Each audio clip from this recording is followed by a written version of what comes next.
नमस्कार. आजची रेसिपी आहे थापी वडी, पाटवडी, पातोडी किंवा इतर वेगवेगळ्या भागांनुसार वेगवेगळी नावं आहेत. आणि ते पाटवडी आणि त्याचा रस्सा असं झणझणीत बेत आहे. मासवडी करायला वेळ जातो, मग झटपट असं काय होईल, तर हा पदार्थ आपण मेनूमध्ये नक्की घेऊ शकतो.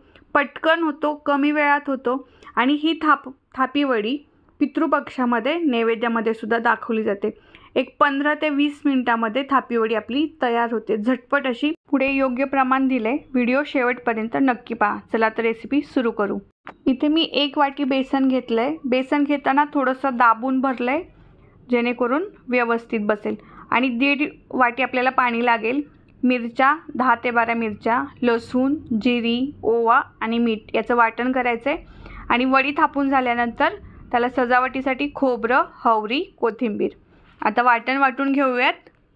आणि जरी तुमचं इथं काही मिस झालं कोणता पदार्थ टाकायचा तर डिस्क्रिप्शनमध्ये दिलेलं आहे, तुम्ही चेक करू शकता. आता आपण मिरच्या लसूण त्याचं वाटण वाटून घेऊयात आणि आता तडका देऊन घेऊयात. मी 2 पळी तेल घातलं याच्यामध्ये. अर्धा चमचा मोहरी, अर्धा चमचा जिरी. आणि आता याच्यामध्ये व्यवस्थित तडतडल्यानंतर आता याच्यामध्ये घालणारे वाटलेलं वाटण आपलं चांगलं परतून झाल्यानंतर त्याच्यामध्ये थोडीशी हिंग आणि हळद घालून व्यवस्थित वाटण परतून घेणार आहे. तुम्ही चॅनलवर नवीन असाल किंवा अजून चॅनलला सबस्क्राईब केलं नसेल तर नक्की सबस्क्राईब करा. येणाऱ्या नवीन रेसिपीज तुम्हाला पाहायला मिळतील आणि बेल आयकॉन नक्की प्रेस करा.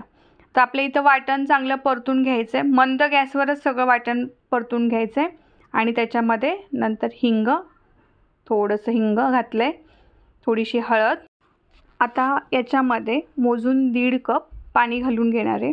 तुम्हाला जास्त प्रमाणात करायचे असेल तर 2 भाग तुमचं बेसन आणि 3 भाग पाणी असं प्रमाण वापरलं तरी तुमची वडीसाठी मिश्रण व्यवस्थित तयार होईल. आता ते उकळते पाणी, तोपर्यंत इकडं थापी वडीसाठी आपण ताटाला थोडंसं तेल लावून घेणार आहे. सगळ्या बाजूनी व्यवस्थित तेल लावून ते बाजूला ठेवून द्यायचे. आता इथं पाण्याला चांगली उकळी आली आहे.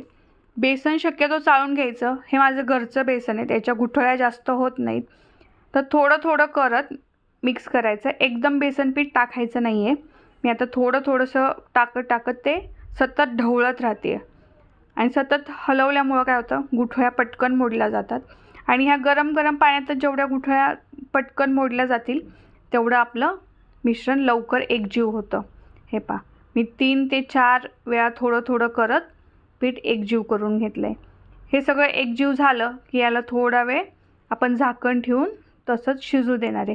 3 ते 4 मिनटासाठी आपण याला व्यवस्थित शिजू द्यायचं आहे. 3 ते 4 मिनटं शिजल्यानंतर त्याला एक वेगळी शाईन येते, म्हणजे आपले बेसन तयार व्हायला व्यवस्थित लागलं आहे. हे पहा, त्याला एक वेगळी शाईन आली आहे. आधी थोडं फिक्कट दिसत होतं, आता थोडीशी त्याला एक शाईन आली आहे. अजून याला एक 2 ते 3 मिनटं व्यवस्थित शिजवून घेतल्यानंतर आता ते ताटामध्ये काढून घ्यायचे. गरम चटका लागू नये म्हणून काय केलं आहे, पेलेल्या मागच्या बाजूने तेल लावलं आहे आणि वडी थापून घ्यायला सुरू केली आहे. खूप गरम असतं, त्याच्यामुळे हाताने लगेच न करता आधी पेल्याने थापून घ्यायची, त्याच्यानंतर हाताने थापून घेऊ शकतो, जसं चटका सहन होईल तसं. हे पहा, आधी मी सगळं व्यवस्थित पेल्याने थापून घेतलं आहे. हाताला थोडंसं थंड पाणी लावून घेतलं आहे आणि हाताने थापी वडी आता ही पूर्ण सगळ्या बाजूने व्यवस्थित सेट करून घेतली. कुठे कमी जास्त जाड पातळ होऊ नये म्हणून सगळ्यात शेवटी हाताने थोडीशी थापून घेणार आहे. हे पहा, सगळ्या बाजूनी व्यवस्थित थापून घ्यायचे. आता ही वडी थापताना थोडी कोमट आहे, तोपर्यंतच त्याच्यावरती तीळ टाकून घेणार आहे, खोबरं आणि कोथिंबीर. म्हणजे वडी दिसायला खूप छान दिसते आणि चवीलाही ती खूप छान लागते. शक्यतो तीळ थोडेसे भाजून घ्यावेत, म्हणजे टेस्ट अजून येते.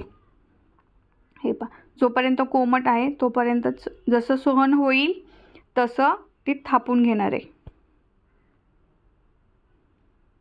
सगळ्या बाजूने व्यवस्थित वडीवरती कोथिंबीर, तीळ आणि खोबरं लावून घेतलं आहे. आता वड्या कापून थोड्याशा कोमट असताना कापल्या तरी चालतात. ह्या वड्या योग्य प्रमाणात झाल्यामुळे चिकटत नाही किंवा काही नाही. कोथिंबीर थोडीशी सुरीला लागते तर ती काढून घेतली आणि मग परत काप करून घेणार आहे. तुम्ही चौकोनी करा किंवा डायमंड शेपमध्ये करा, जशा आवडेल त्या पद्धतीने तुम्ही वड्या काढून घेऊ शकता. हे पहा वडे आपल्या मस्त तयार झाले, ते दिसायलाही खूप छान दिसत आहेत आणि त्याला शाईनसुद्धा छान आली. तर याचा रस्स्याचा पार्ट 2 मध्ये बनवला आहे. दोन्ही व्हिडिओ एकत्र केल्यानंतर खूप मोठा होईल म्हणून 2 पार्टमध्ये व्हिडिओ बनवला आहे. तर याचा थापीवडीचा रस्सा कसा बनवायचा हे नक्की पहा सेकंड पार्टमध्ये. व्हिडिओ आवडले असल्यास लाईक करा, शेअर करा आणि सबस्क्राईब करा. Thank you for